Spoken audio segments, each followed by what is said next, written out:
اور جب ہم کہتے ہیں کہ لا الہ الا اللہ، اللہ کے سوا کوئی نہیں، تو اس کا مطلب ہے اللہ کے سوا مشکل کشا کوئی نہیں۔ تم علی کا مشکل کشا بھی کہو اور پھر کہو کہ لا الہ الا اللہ، ہم نے الہ کا معنی تسلیم کیا ہے۔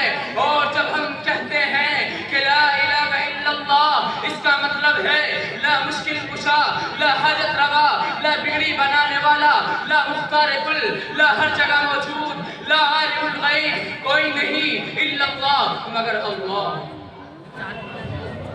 میرے دوستو، اسی پیغام توحید کے لیے انبیاء کو بے شمار تکلیفوں کا سامنا کرنا پڑا۔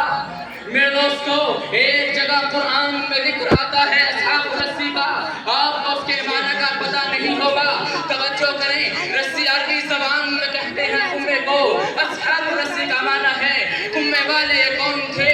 قرآن نے ان کا واقعہ بیان کیا ہے۔ اللہ کے ایک جلیل قدر پیغمبر تھے جس کا نام تھا حضرت حنظلہ بن صفوان۔ یہ بڑے جلیل قدر پیغمبر تھے، یہ کئی سو سال اپنی قوم کو توحید سناتے رہے۔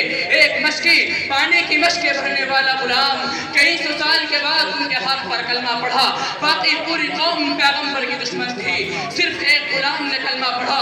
پیغمبر نے اس غلام کی تربیت کی، باقی قوم تنگ آ گئی کہ اس کی توحید کا پیغام آگے نہ پہنچ جائے۔ اس قوم نے مل کر اللہ کے نبی کو اٹھایا اور اٹھا کر ایک گندے کنویں کے اندر ڈال دیا، اور اس کنویں کے اوپر ایک بہت بڑا پتھر لا کر رکھ دیا تاکہ نبی نکل نہ سکے۔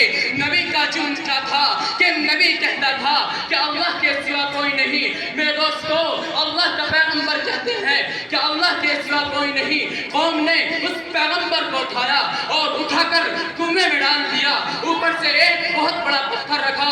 3 دن گزر گئے، پیغمبر گندے کنویں میں ہے۔ 3 دن کے بعد ان کے امتی اس غلام کو پتہ چلتا ہے کہ وہ امتی آیا اور اس پتھر کے نیچے سے ایک سوراخ میں اپنے سے کہتا ہے، اے اللہ کے پیارے نبی بتاؤ میرے لیے کیا حکم ہے، میں کیا مدد کر سکتا ہوں، میں کیا کروں۔ تو اللہ کے پیغمبر اس کنویں میں جو 3 دن سے قید و بند کی صحبتیں برداشت کر چکا تھا، تو پیغمبر نے اس کنویں میں کھڑے ہو کر کہا، اے امتی اللہ کا ڈر نہ چھوڑنا۔ اب وہ امتی چلا گیا۔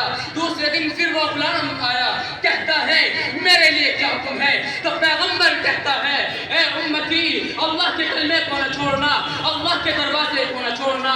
میرے دوستو، 8-10 دن گزر گئے۔ 8-10 دنوں کے بعد قوم کے لوگوں نے کہا کہ آخر ہماری برادری کا انسان ہے، چلو اس کو کنویں سے نکالتے ہیں، شاید اس کا ذہن ٹھیک ہو گیا ہو۔ ساری قوم کے لوگ کنویں پر آئے اور آ کر اس کنویں سے پتھر کو ہٹایا اور پتھر کو ہٹا کر پوچھا کہ اے حنظلہ پتہ تیرا کیا خیال ہے۔ تو جناب حنظلہ کنویں کے اندر سے جواب میں کہتا ہے، اے قوم کے لوگوں اللہ کا کلمہ پڑھو۔ پیغمبر یہی پیغام پہنچانے کے لیے دنیا میں آیا۔ اب وہ قوم بڑی پریشان ہو گئی کہ 8-10 دن اسے کنویں میں رکھا، پھر بھی وہی کلمہ کہتا ہے، اس کے اندر کوئی تبدیلی نہیں آئی۔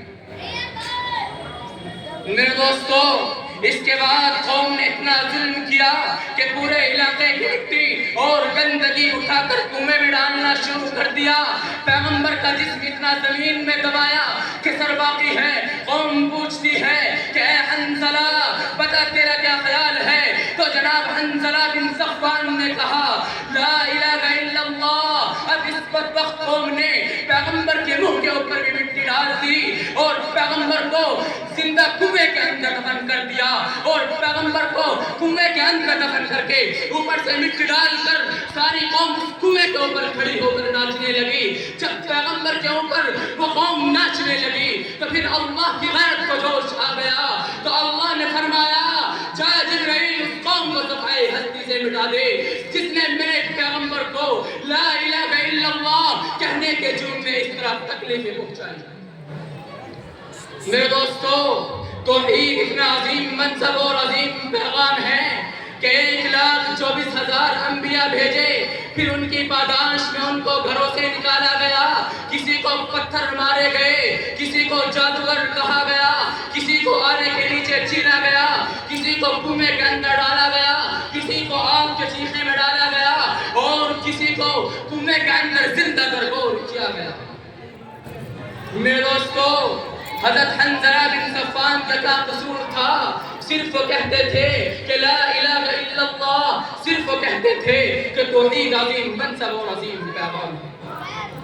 اللہ تعالیٰ توحید پر عمل کرنے کی کھانا کہاں لگ رہا؟ واخر دعوانا کھانا کہاں لگ رہا؟ الحمدللہ رب العالمین۔ اب ان کے بعد محمد عبداللہ